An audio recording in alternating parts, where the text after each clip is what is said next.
At 2:37 a.m., September 26, the silence over Chernihiv, northern Ukraine, shattered. Radar screens lit up. More than 20 Shahed 136 drones had crossed from Russia's Bryansk region. Minutes later, 12 Kalibr cruise missiles thundered in from the Black Sea. Their destination, Ukraine's fragile energy lifeline. Within seconds, air raid sirens screamed through the city. Families rushed into basements, clutching flashlights as the night sky erupted in fire. The first explosions tore through a power distribution hub on the city's outskirts, plunging entire districts into darkness. For the people of Chernihiv, just 70 kilometers from the Russian border, the attack was more than military strategy. It was a strike at survival itself. Electricity, fuel, and heat erased in the blink of an eye, as temperatures outside dropped toward freezing. The world watched, stunned. Was this merely the opening blow in Russia's new campaign of terror against Ukraine's civilians? Or the spark that could ignite a larger confrontation with the West? One thing was certain: the night of September 26 would be remembered not for silence, but for fire. The first warning came at 2:29 a.m., when Ukrainian radar near Chernihiv detected unusual movement over the Russian border. Operators watched in disbelief as 20 Shahed 136 drones, cheap, slow, but deadly, rose in formation, gliding silently toward Ukraine. By 2:34 a.m., radio chatter intensified. Ukrainian air defense crews scrambled. The Shaheds were only minutes away. Soldiers armed with Stinger manpads rushed to rooftops, while crews at NASAMS and Patriot Pack 3 batteries prepared to engage. The order was simple: intercept everything. But then came the second wave. From deep within the Black Sea, the Russian Admiral Gorshkov-class frigates launched 12 Kalibr cruise missiles. Flying at near supersonic speeds, they were far more dangerous than the lumbering drones. Their targets were clear: Chernihiv's energy grid, fuel depots, and command centers. At 2:37 a.m., the first Shaheds entered the city's airspace. Anti-aircraft guns roared. Tracer rounds lit the night like fiery chains, tearing across the sky. 7 drones were downed in the first 3 minutes, their flaming wreckage crashing into empty fields. But 13 slipped through, diving toward power stations. Explosions followed. One Shahed slammed into a fuel storage tank, igniting a fireball that painted the horizon orange. Another shredded the northern substation, plunging half the city into darkness. Then the Kalibrs arrived. Flying low, hugging terrain, they evaded radar until the last seconds. Patriot batteries locked on, unleashing missiles that streaked upward in white arcs.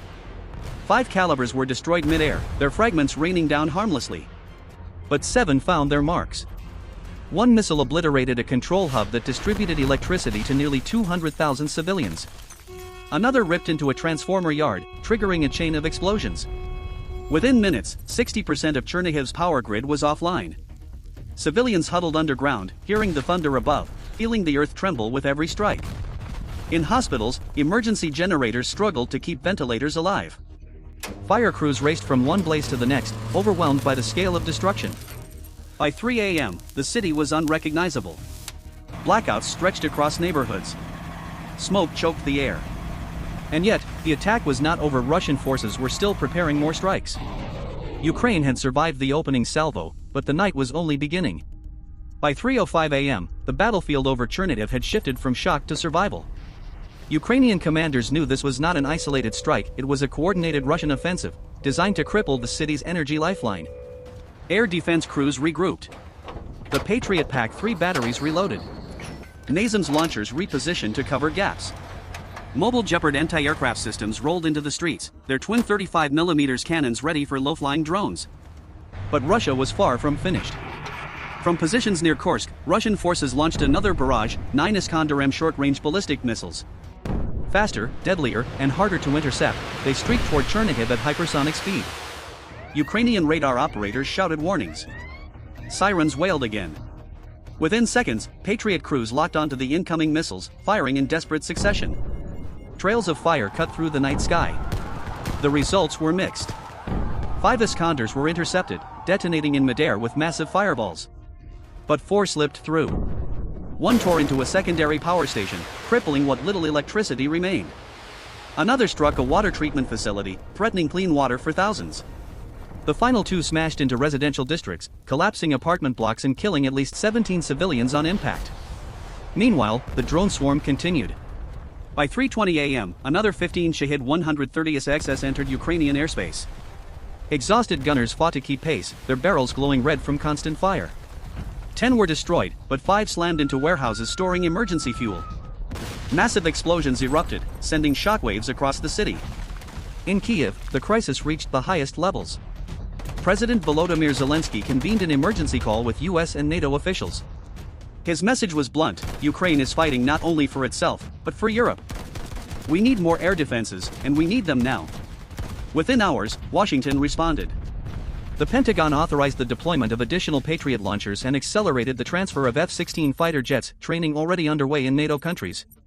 In Poland, American logistics teams prepared shipments of HIMARS rockets and Switchblade drones, set to arrive within days. For the people of Chernihiv, these promises meant little in the moment. By dawn, nearly 200,000 residents were without electricity. Hospitals ran on dwindling generators. Streets were cloaked in smoke and silence, broken only by the distant echo of artillery fire. Russia had drawn blood, but Ukraine was still standing. And the West was preparing to answer. By 4:15 a.m., the night over Chernihiv was no longer silent, it was a storm of fire. Russia escalated once more, determined to break Ukraine's will. From launch sites deep in Kursk Oblast, Russian crews fired 15 more Iskander-M missiles, followed by 20 Shahed drones launched from Belarusian territory. The strategy was brutal: overwhelm Ukraine's defenses by sheer numbers, forcing them to choose between intercepting drones or missiles. Ukrainian commanders braced for impact. Every available air defense system was engaged. Patriot PAC-3s, NASAMS, IRIS-T, and even Soviet-era S-300 batteries fired relentlessly, painting the sky with intersecting trails of light. The battle for Chernihiv's survival had reached its peak. For 30 minutes, the city became a furnace. 9 Iskanders were intercepted, but 6 struck home. One missile cratered into the main transmission hub, severing power to nearly 200,000 residents. Another hit the railway junction, halting evacuation trains and trapping civilians. The Shahed swarm descended next. 17 were shot down, but 3 broke through. One exploded near Chernihiv Regional Hospital, shattering windows and cutting off oxygen supply to intensive care units. Another slammed into a fuel depot, sending a column of fire hundreds of feet into the night sky. The third struck a residential block, killing entire families as they huddled in basements. Casualties mounted. By 5 a.m., local authorities reported at least 37 dead and over 120 injured. Thousands were trapped in darkness, temperatures plunging to near freezing. Firefighters battled blazes without electricity, their engines running on scarce fuel. Yet amid the chaos, Ukraine struck back. Operating under cover of night, HIMARS rocket batteries unleashed precision strikes against Russian staging areas near the border. At least 6 Russian supply depots were destroyed, including one storing over 200 ballistic missiles earmarked for future assaults. Explosions lit the horizon, proof that Ukraine still had teeth. Western intelligence confirmed the impact. Satellite imagery showed massive secondary detonations, forcing Russian forces to disperse their ammunition stocks. What was meant to be Russia's knockout blow had instead become a costly gamble. As dawn approached, the scale of destruction was clear. Chernihiv's skyline was scarred with plumes of smoke. 40% of the city's energy infrastructure lay in ruins. Entire neighborhoods were without heat, water, or power. Yet, remarkably, Ukraine had prevented total annihilation. This was the climax, the point where both sides had committed their strength. Russia had shown its ferocity. Ukraine, its resilience. And the West, watching closely, was preparing to intervene more decisively than ever before. By dawn on September 27, the fires of Chernihiv were still burning.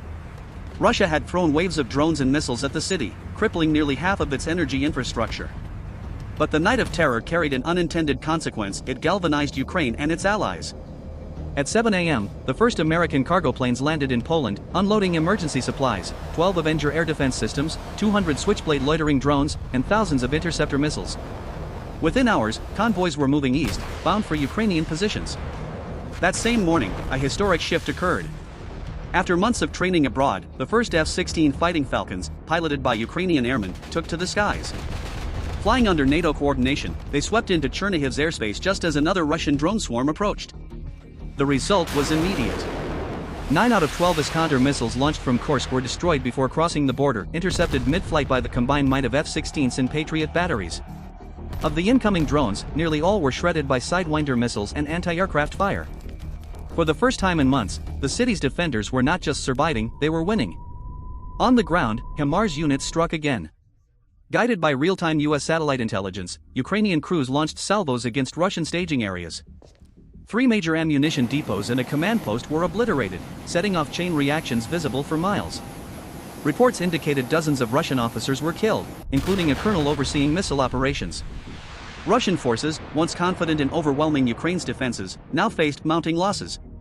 Their strategy of attrition was backfiring. Each missile cost millions to build, while Ukraine, backed by NATO, was intercepting them with increasing efficiency. By midday September 27, the shift was undeniable. Chernihiv, though scarred, stood unbroken. Hospitals were still running on backup power, but foreign aid was arriving. Portable generators, medical supplies, and fuel trucks poured in from Poland and Romania. Civilian volunteers formed human chains to distribute essentials. And above them, the roar of F-16 engines became a new sound of hope. For residents who had endured nights of terror, the sight of Western aircraft slicing through the clouds was a promise. Ukraine was no longer fighting alone. What Russia had intended as a decisive blow had become a turning point. Instead of collapsing morale, the attack hardened resolve. Instead of isolating Ukraine, it bound Kiev and the West even closer. The momentum of the war had shifted. And in Chernihiv's ashes, a new chapter was being written, one where Russia's strikes no longer guaranteed dominance, but exposed its desperation. By the evening of September 27, Chernihiv had endured nearly 36 hours of relentless bombardment. More than 40 cruise missiles and dozens of Shahed drones had targeted its power plants, fuel depots, and water facilities. The scars were visible everywhere: blackened skylines, shattered glass, streets littered with debris. Yet the city still breathed. Ukraine had not collapsed. Its defenses, though battered, had blunted Russia's assault. The cost was immense. Officials confirmed 37 civilians dead, including children sheltering in basements. Another 120 were wounded, many suffering burns and shrapnel injuries. 40% of the city's energy grid lay in ruins, leaving over 200,000 residents without power. Hospitals ran on dwindling fuel for generators, and water shortages loomed. But Russia, too, had paid heavily. Ukrainian HIMARS strikes had destroyed 6 ammunition depots, including one stockpile near the border holding hundreds of missiles. Satellite imagery showed smoldering craters where Russian bases once stood. Western analysts estimated Russia had lost equipment worth hundreds of millions of dollars in a single night. What Moscow declared as a successful precision strike was, in reality, a strategic miscalculation. Instead of breaking Ukraine's spirit, the assault galvanized international outrage. The United Nations Security Council convened an emergency meeting. European leaders condemned the attack as a war crime, pointing to the deliberate targeting of civilian energy infrastructure. In Washington, the message was sharper. The Pentagon pledged accelerated delivery of Patriot interceptors, additional HIMARS rockets, and another squadron of F-16s. President Biden declared, "Terror will not bring victory." Russia's strikes against civilians reveal not strength, but desperation. Ukraine will not stand alone. For the people of Chernihiv, the suffering was real. Nights were spent in darkness, warmed only by candles and the determination to endure. Volunteers handed out blankets, food, and clean water. In the ruins of a bombed substation, Ukrainian workers labored tirelessly to restore even a fraction of power. Their resilience became the city's new symbol. By September 28, the skies were quieter. No missiles. No drones. Just silence, the kind that comes after a storm. Russia had pulled back, its gamble exhausted. Chernihiv remained wounded, but unbroken. And in that silence lay a truth: Russia's war of terror had failed. The city had survived. Ukraine had struck back. And the West had stepped closer to full-scale support. This was not merely the end of an attack, it was the beginning of a larger shift in the war. One where Russia's desperation could no longer mask its weakening hand, and where Ukraine's endurance became its most powerful weapon.